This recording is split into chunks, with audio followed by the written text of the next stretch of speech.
बिस्मिल्लाहिर्रहमानिर्रहीम अस्सलाम वालेकुम। तो दोस्तों, उम्मीद करता हूँ कि आप सब लोग खैर वफ़ीयत से होंगे। तो दोस्तों, वीज़ा चैनल के प्लेटफार्म से मैं हूँ वसीम वसी, और आज हम सिर्फ़ और सिर्फ इस चीज़ को डिस्कस करेंगे कि बैंक स्टेटमेंट आपकी कैसी होनी चाहिए। वो किस तरह की बैंक स्टेटमेंट है कि जो आप लोग बनवाएँ या आप लोग खुद उसको बनाएँ और उस पर वीज़ा अप्लाई करें तो 100% आपका वीज़ा लग जाता है। ये कैसी बैंक स्टेटमेंट होती हैं, ये कैसे मेंटेन की जाती हैं। जैसा कि मुझे काफ़ी सारे दोस्तों ने इस बारे में पूछा कि बैंक स्टेटमेंट कैसी होनी चाहिए, बैंक स्टेटमेंट का तरीका क्या है, ये किस तरह की होनी चाहिए, क्योंकि बहुत से लोग परेशान होते हैं जब वो कहते हैं कि हमारी 50 लाख की, 60 लाख की, 1 करोड़ की इवन के बैंक स्टेटमेंट थी, लेकिन हमने यूरोप के फ़लाँ वीज़ा के लिए अप्लाई किया बट वीज़ा रिजेक्ट हो गया। तो समझ में नहीं आ रहा कि किस तरह की बैंक स्टेटमेंट हम लगाएं। तो बहुत से दोस्तों ने मुझे कमेंट्स में भी पूछा, और आप लोगों के पुरज़ोर इसरार पर आज की ये वीडियो मैं सिर्फ़ और सिर्फ बैंक स्टेटमेंट के हवाले से ही बनाने जा रहा हूँ, जिसमें मैंने फिर काफ़ी रिसर्च भी की और जो मेरे पास पहले रिसर्च थी उसको भी सारी को कंसोल किया एंड देखा कि क्या चीज़ है, क्यों लोगों के वीज़े बैंक स्टेटमेंट की वजह से रिजेक्ट हो जाते हैं। हालांकि फ़ंड्स के प्रूफ भी उनके साथ होते हैं इतनी बड़ी बड़ी स्टेटमेंट्स लगाने के बाद, बट सम टाइम हम देखते हैं कि कुछ लोग 10-12 लाख की स्टेटमेंट लगाते हैं, वीज़ा अप्लाई करते हैं और उनका वीज़ा लग भी जाता है। इसके पीछे बेसिक वजह क्या है, क्यों लोगों के वीज़े लग जाते हैं हालांकि उनकी बैंक स्टेटमेंट इतनी स्ट्रांग नहीं होती, एंड क्यों लोगों के वीज़े रिजेक्ट हो जाते हैं हालांकि उनकी बैंक स्टेटमेंट जो है वो बड़ी स्ट्रांग होती है। सो ये सारी चीज़ें आज की इस वीडियो में मैं आप लोगों के साथ डिस्कस करूंगा, एंड आप लोगों को मैं ये बताऊंगा कि आपने बैंक स्टेटमेंट को मेंटेन कैसे करना है। और इंशाल्लाह अगर आप मेरे बताए हुए तरीके पर बैंक स्टेटमेंट को मेंटेन करते हैं तो ये याद रखिए आपका वीज़ा 100% लग जाएगा, इसमें कोई दो राय नहीं है। तो दोस्तों, वीडियो को प्रॉपरली स्टार्ट करने से पहले मैं आप लोगों से यही कहना चाहूँगा कि अगर अभी तक आप लोगों ने मेरे चैनल को सब्सक्राइब नहीं किया तो मेरे चैनल को सब्सक्राइब कर लें, बेल आइकन के बटन को भी प्रेस कर लें, ताकि मज़ीद भी इस रिलेटेड वीडियो आप लोगों के फ़ायदे की वीडियो आप लोगों तक पहुंचती रहें बर वक्त। तो दोस्तों, बैंक स्टेटमेंट के बारे में मैंने काफ़ी स्टडी की और काफ़ी स्टडी करने के बाद मैं इस नतीजे पर पहुंचा हूं कि एक कहावत है कि पैसा फेंक और तमाशा देख। तो ये बिल्कुल ऐसा ही है, आपने पैसा फेंकना है, तमाशा देखना है, लेकिन इसमें रूल चेंज है। वो ये देखते हैं कि जो पैसा आप फेंक रहे हैं क्या वो आपका अपना है, क्या आप इस काबिल हैं, क्या आपकी ये एलिजिबिलिटी है कि आप पैसा फेंक सकें, या सिर्फ आप झूठा बनावट का हमें दिखा रहे हैं कि या आपका पैसा जाली है या कोई बोगस है, तो फिर आपका वीज़ा नहीं लगता। तो अब ये सारी चीज़ें मैं आप लोगों को डिटेल बाय डिटेल 1 बाय 1 बताने लगा हूँ। सो दोस्तों, अगर आप लोग नोट करना चाहें तो आप लोग नोट भी कर सकते हैं। दोस्तों, पहली चीज़ ये है, एक चीज़ आपके जहन में होनी चाहिए कि ये फाइनेंशियली आपकी पॉकेट मनी का रिकॉर्ड है, जो कि कोशिश किया करें कि जब भी आपकी सैलरी आती है वो बैंक में आए। जो लोग बिज़नेस करते हैं वो अपना सारा लेन देन बिज़नेस के थ्रू करें, और जो आपकी सैलरीज आती हैं वो बैंक में आए। जो आपने बिल पे करनी है, बच्चों की फ़ीस पे करनी है, या कोई परचेजिंग करनी है, कोई शॉपिंग वगैरह करनी है, वो सारे थ्रू बैंक करें।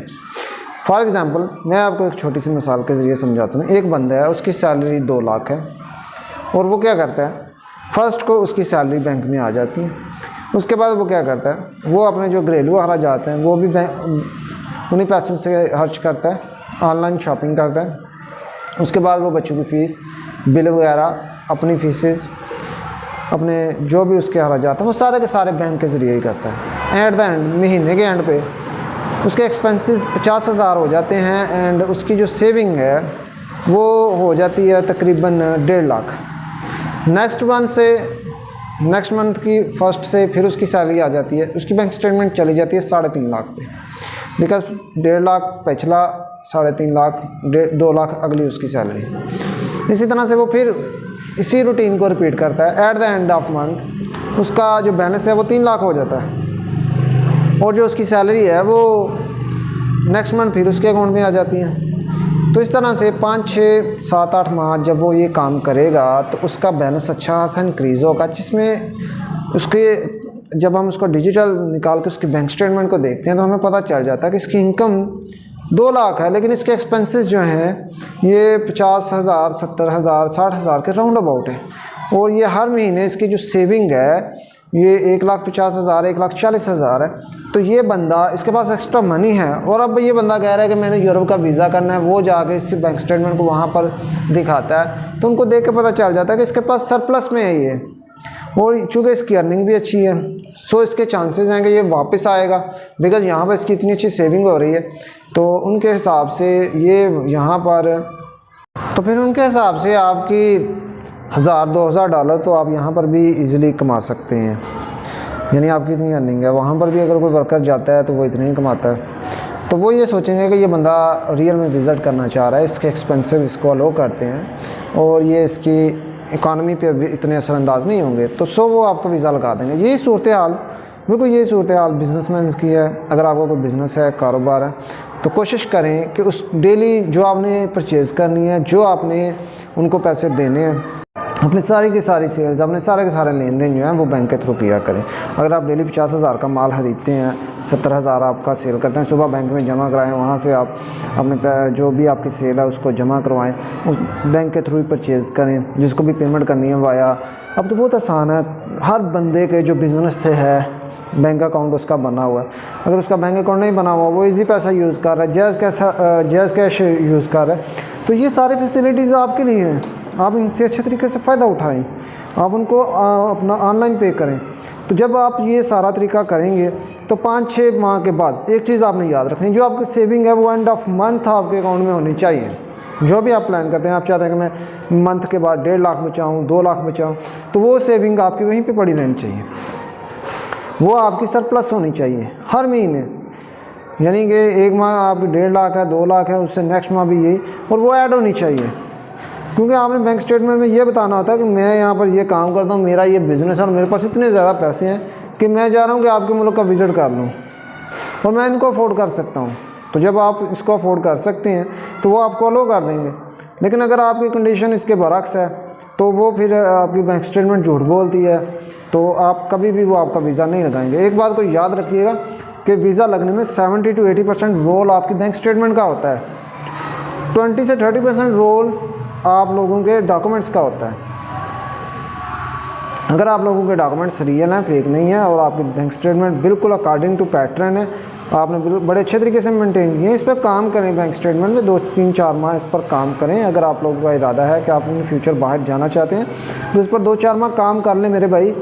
आपको किसी भी यूरोप के कंट्री के लिए visit visa, tourist visa apply करेंगे तो आपका वीज़ा लग जाएगा।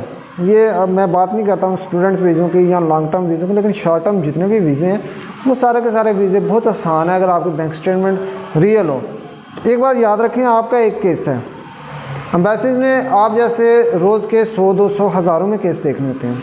सो जब कभी मतलब उनका इतना एक्सपीरियंस हो गया होता है कि वो आपकी स्टेटमेंट को पहली नज़र में देख के बता देते हैं कि इसने तैयार की है, तैयार करवाई है, या ये रेगुलरली मेंटेन्ड है और ये रियल है, तो वो उसी वक्त उनको पता चल जाता है। तो आप लोग अगर चाहते हैं कि आप यूरोप का या किसी भी कंट्री का अगर आप लोग वीज़ा लगवाना चाहते हैं तो अपनी बैंक स्टेटमेंट पर थोड़ा सा काम करें, डेली बेसिस पर इसमें काम करें। इसमें इन आउट की ट्रांजैक्शंस होनी चाहिए। अगर आपका बिज़नेस है, अगर आपकी सैलरी है तो उसके स्टार्ट ऑफ मंथ पे उसमें अच्छी खासी अमाउंट आनी चाहिए जितनी आपकी सैलरी है। और ये 30 से 40 हज़ार वाली जो सैलरीज़ हैं, ये इनको तो वो अलो नहीं करेंगे, क्योंकि ये कर ही नहीं सकते, ये इतना विज़िट कर ही नहीं सकते, बिकॉज इनकी सैलरी उस कैलिपर की नहीं है। तो जिनकी सैलरी 2 लाख है, 3 लाख है पर मंथ, तो वो 6-7 माह अगर अपनी बैंक स्टेटमेंट पर काम कर लेते हैं तो मेरा दावा है कि वो दुनिया के किसी भी कंट्री के लिए अगर अप्लाई करते हैं तो उनका वीज़ा बैंक स्टेटमेंट की वजह से रिजेक्ट नहीं होगा। 100% श्योर है कि बैंक स्टेटमेंट की वजह से नहीं होगा। सो उनका कंसर्न ही ये होता, देखने तो ये होता है कि आपने पैसे खर्च करने जाना है, क्या आपके हालात आपको ये इजाज़त देते हैं। ये सारी चीज़ें आपकी बैंक स्टेटमेंट ने रिप्रेजेंट करनी होती हैं। और अगर बैंक स्टेटमेंट इस तरह की बनी हो कि वो अच्छे तरीके से रिप्रेजेंट कर रही हो तो फिर आप लोगों का वीज़ा 100% लग जाता है। तो उम्मीद है कि आपको ये सारी बातें समझ आ गई होंगी। तो मिलता हूँ एक नेक्स्ट वीडियो में एक नई इन्फॉर्मेशन के साथ, तब तक के लिए इजाज़त चाहूँगा। दोस्तों मेरे चैनल को सब्सक्राइब करना ना भूलिएगा। और नेक्स्ट इंशाल्लाह कुछ दोस्त कह रहे थे मुझे सीवी में और के सीवी में और कवर लेटर में आप लोगों को फ़र्क बताऊं। तो इंशाल्लाह मैं नेक्स्ट किसी दिन इस पर भी एक मुकम्मल डिटेल के साथ वीडियो बनाऊंगा, जिसमें मैं आप लोगों को कवर लेटर एंड सीवी में बेसिक डिफरेंस बताऊंगा कि कैसे आपने अपनी कवर लेटर तैयार करनी है एंड कैसे आपने सीवी तैयार करनी है। यकीन माने ये छोटे छोटे से डॉक्यूमेंट्स हैं जो आप लोग खुद तैयार कर सकते हैं, सिर्फ आप लोगों को गाइडलाइन देने की ज़रूरत है। आप लोग बहुत अच्छे हैं, हर चीज़ को समझ जाते हैं, ईज़िली समझ जाते हैं और कर भी लेते हैं, सिर्फ आप लोगों को इंस्ट्रक्ट करने की ज़रूरत है।